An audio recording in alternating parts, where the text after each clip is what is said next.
The UN headquarters in New York was unusually tense. It was June 3, 2025, the Emergency Assembly on Africa-US Economic Relations. Every seat was filled. Cameras rolled. The world was watching. President Ibrahim Traoré of Burkina Faso sat quietly in his seat, staring ahead. His eyes didn't blink much, not because he was nervous, but because the weight of centuries sat on his chest. He had been invited last minute, not to speak, just to observe. But everything changed when the U.S. Secretary of State made a remark. African nations must understand that aid is a gift, not an entitlement.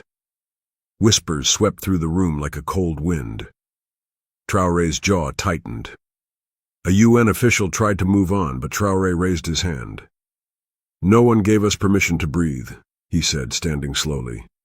"I will speak now." At first they tried to shut off his microphone, but the room insisted. Let him speak. And when Traoré took the podium, the world leaned in. What he said next would change history. The camera zoomed in on his face. His voice was calm, yet thunderous. "For decades," he began, "the U.S. has used aid like a leash. Tighten it when we speak up, loosen it when we bow down." Silence. "You fund hospitals, yes, but only if we vote how you want. You send food, yes, but only if we sign your deals. That's not help. That's control." Gasps rippled through the chamber. "You say you bring democracy, but where were you when our leaders were overthrown? Where were you when our youth were gunned down in streets built by your companies?" People began filming on their phones. Some delegates looked away. Others stared at him, frozen. "You dig our gold, take our oil, strip our forests, then leave us nothing but debt and dirt, and then you call it development aid?" And then came the line that shook the world. "We're not your experiments. We're a continent, not a colony." The hall went silent. The live stream's chat exploded. Flags dropped to half-mast in some African cities. Traoré left the podium. No one clapped. No one could move. Even the air didn't know what to do. Within 6 hours, the clip of Traoré's speech had over 80 million views. "Africa Stands Up" was trending in 37 countries. African youth danced in the streets. Elders cried in their homes. Universities replayed the speech during lectures. It wasn't just a speech, it was a spark that lit something ancient. Meanwhile, in Washington, President Joe Biden was preparing for a press conference on Ukraine. A journalist shouted from the back, "Mr. President, what do you say about Ibrahim Traoré's speech at the UN today?" Biden paused, adjusted his mic. He looked like a man who'd just been hit by something invisible. I wasn't expecting that," he whispered. Reporters glanced at each other. Cameras captured it all. The Guardian headline read, "Africa's Voice Roars. Traoré's Speech Marks Diplomatic Turning Point." CNN called it a political earthquake. But for Traoré, back in his modest hotel room, none of that mattered. He sat alone, in silence, looking at a photo of his mother, a woman who died walking 6 miles to fetch clean water in a country rich with uranium. He wiped a tear, then whispered to himself, "This is for you, Mama." That night, as the world replayed his words, Traoré sat in the dark. No suit, no cameras, just the quiet hum of a fridge in his hotel room. His eyes drifted to the scar on his left arm, a deep one. It wasn't from war. It was from digging trenches during a flood in Burkina Faso when he was just 17. No foreign aid came, no helicopters, just mud, blood, and villagers screaming for help. His best friend, Mamadou, was swept away by the water, and the world never knew. "When we suffer, nobody comes," Traoré whispered to the night. "When we stand, they tell us to sit." Suddenly, his phone lit up. A message from a number he didn't recognize. "You've made powerful enemies. Be careful. He stared at it for a long moment, then deleted it. Outside, sirens echoed across Manhattan. Inside, Traoré laid down, one hand on his heart, the other on the floor, as he did in childhood, to feel the pulse of the earth. And that night he dreamed of rivers, of chains breaking, of Mamadou smiling beneath a tree that no longer bled. In Burkina Faso, a little girl named Awa sat on the floor of her classroom, watching Traoré's speech on a dusty projector screen. She was only 9. She didn't know what foreign policy meant, but she understood the tears in her teacher's eyes. "That man, he's like Thomas Sankara," the teacher whispered. After class, Awa ran home barefoot, nearly tearing her school uniform. "Mama," she yelled, "he spoke for us, for all of us." Her mother, a widow who sold roasted peanuts by the roadside, knelt and hugged her. Across the continent, children began reciting his final words. "We're not your experiments. We're a continent, not a colony." They wrote it in notebooks, painted it on broken walls. Some even carved it into the dirt with sticks. Africa hadn't just heard a speech. Africa had heard herself. Meanwhile, in Europe, diplomatic phone lines buzzed non-stop. What will France say? Will China respond? Will the U.S. impose sanctions?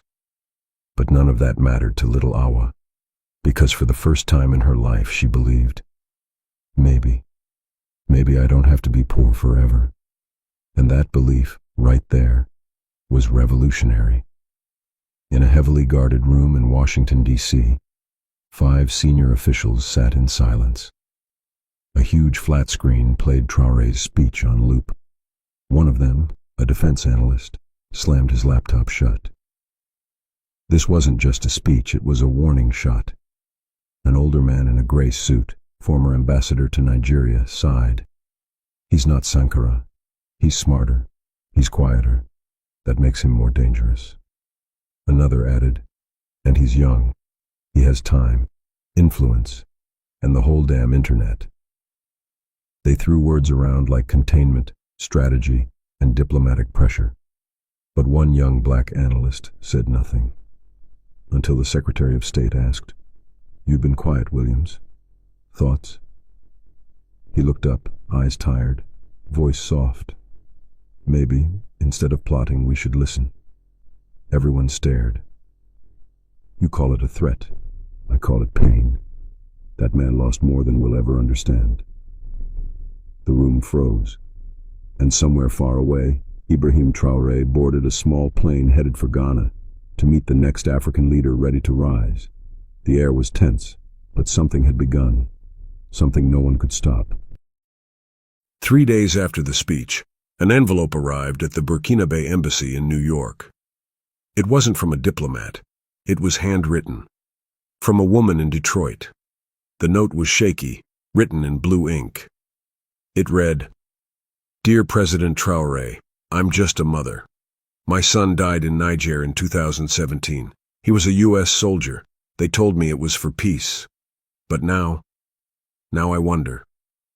I watched your speech. I cried. I don't know why. Maybe because I finally heard someone say the truth. Maybe because I finally realized my son didn't die for peace. He died for oil.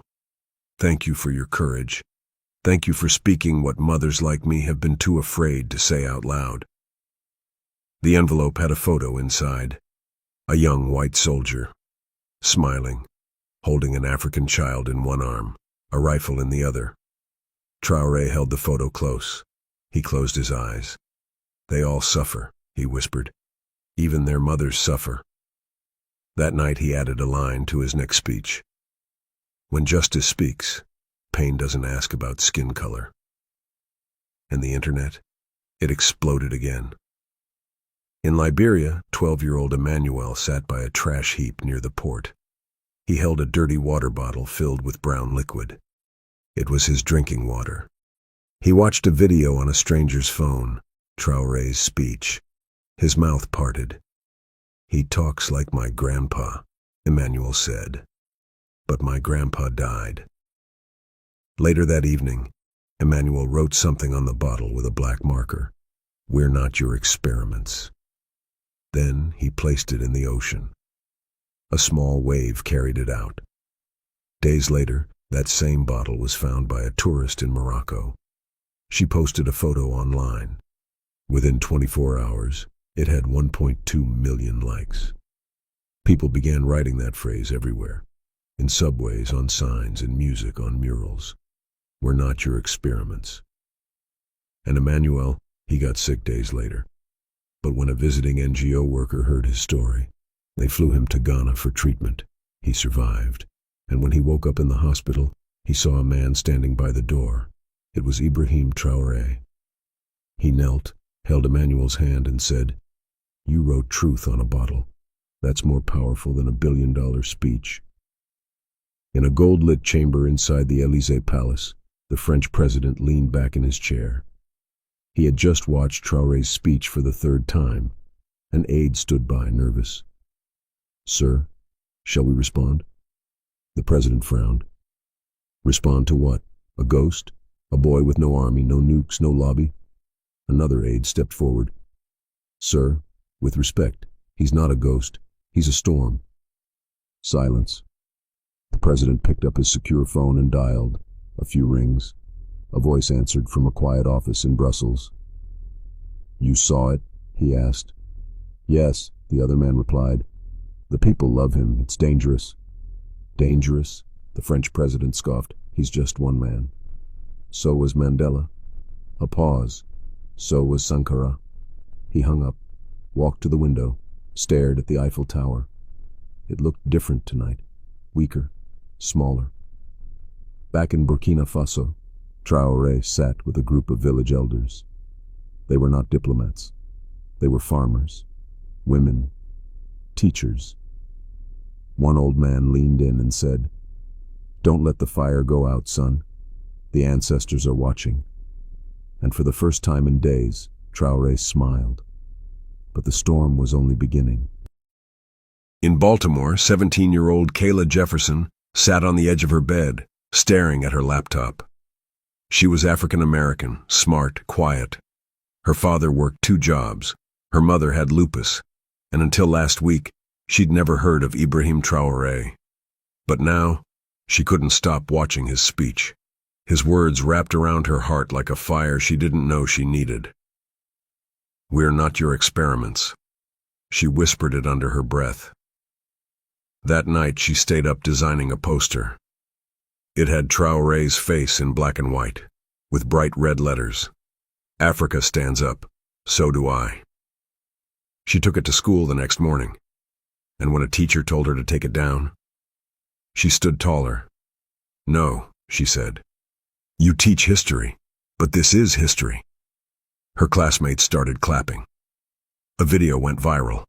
A teenage black girl in America refusing to sit down, echoing a voice from a continent she'd never touched. Later, her mother hugged her and said, "Maybe your roots are waking up, baby." And in Ouagadougou, when Traoré saw that clip, he whispered, "The children, they are becoming warriors." Traoré returned to Burkina Faso under heavy security. But there was something heavier than the guards. A silence between him and his childhood friend, Commander Issoufou. They had grown up like brothers, shared rice, water, even grief.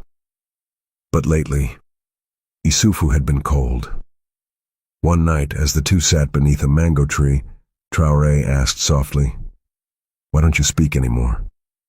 Issoufou avoided his eyes. "They offered me a deal," he said. Traoré's breath caught. "Who?"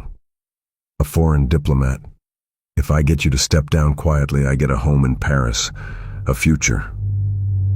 Traoré didn't move, didn't shout, just closed his eyes. "So, you'd trade your brother for a couch in someone else's empire?"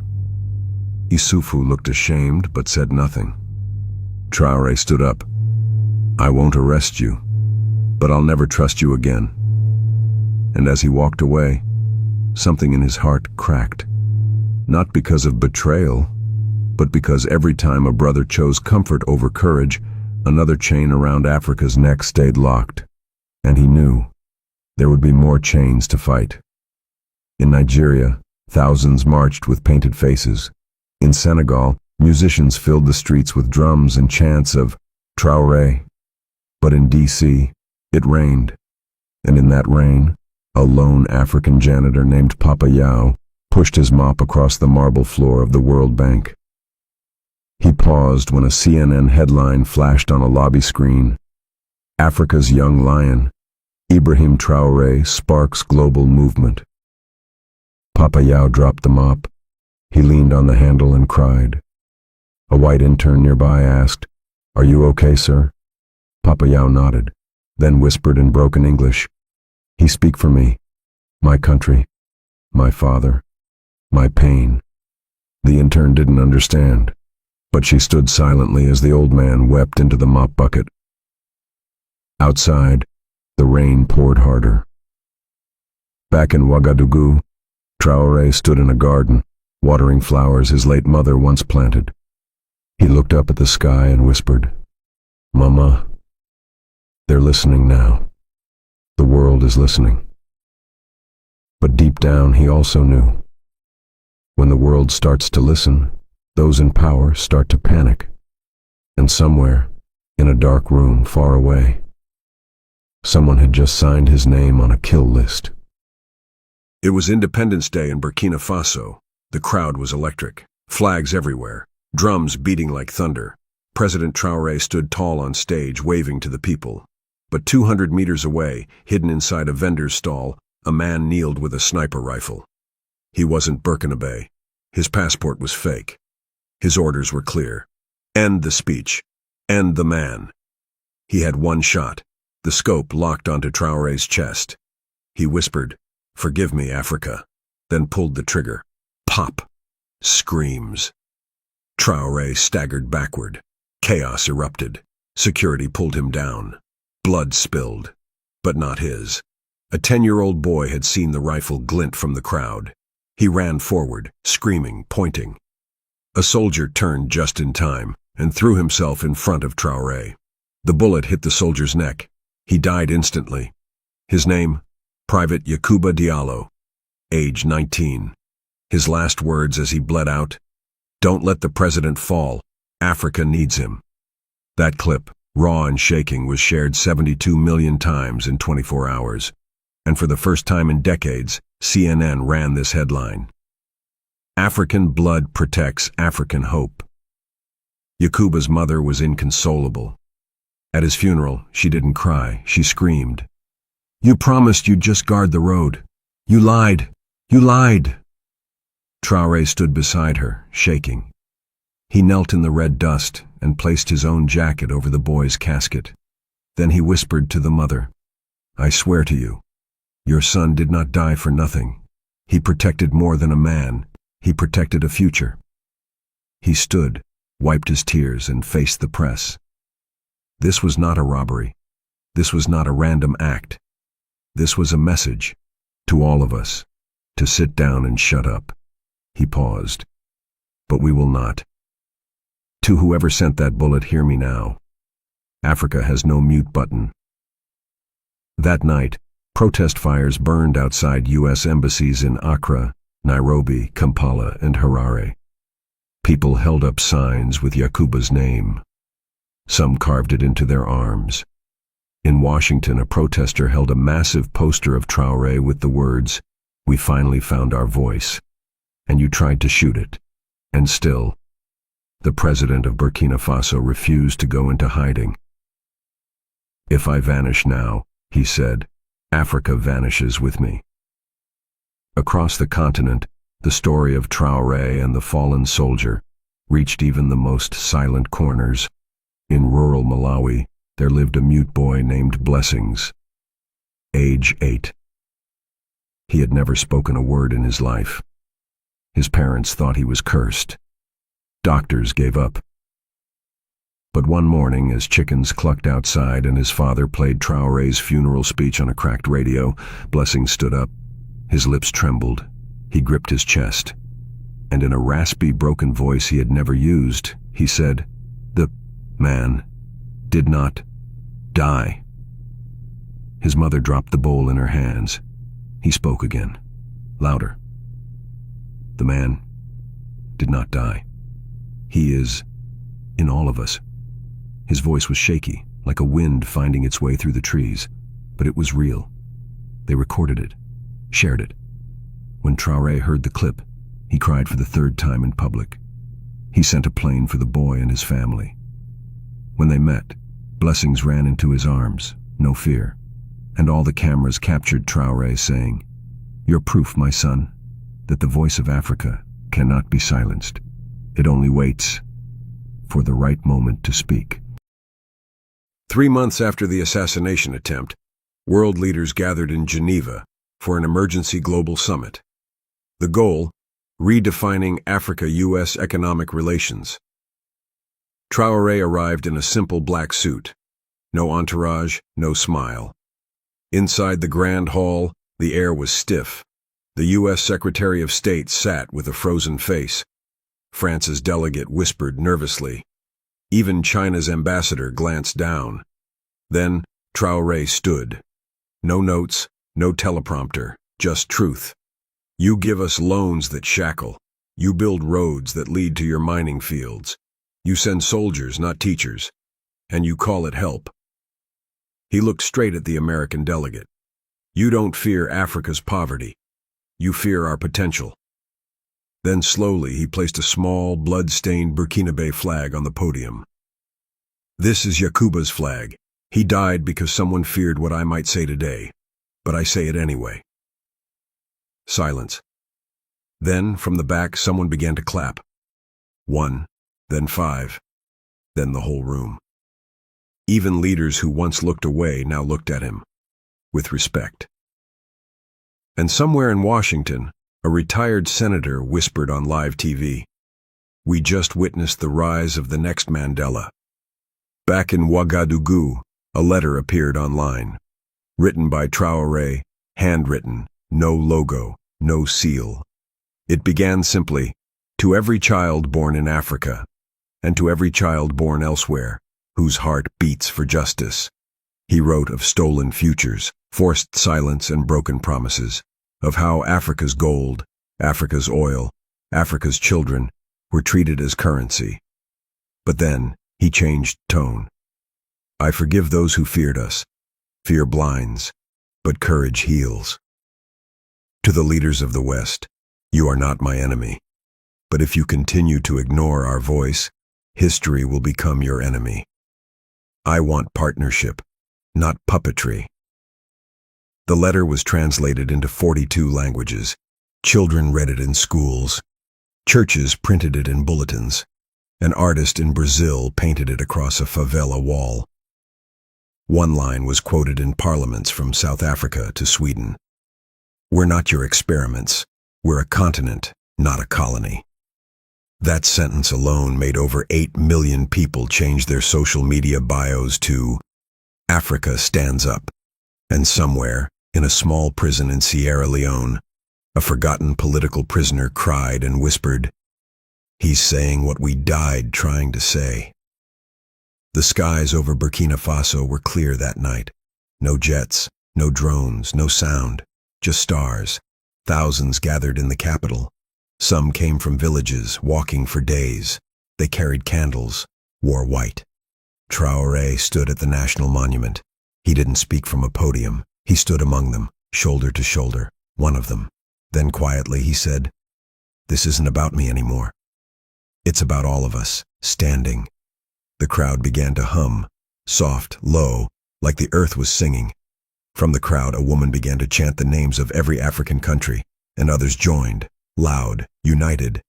Burkina Faso, Nigeria, Ghana, Dr. Congo, Somalia, Zambia, Ethiopia, Senegal.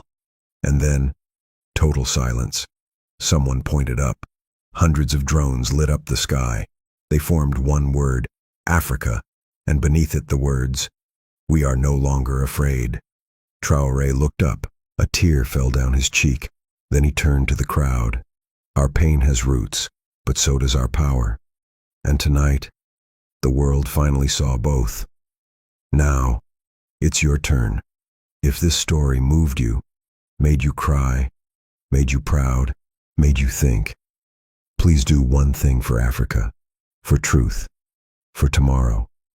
Click that subscribe button, like this video right now, and drop a comment telling us what part made you cry the most. Together, let's make the algorithm hear what colonizers never wanted to hear. Africa stands up, and you're standing with us. We'll see you in the next story. One continent, one voice, one future.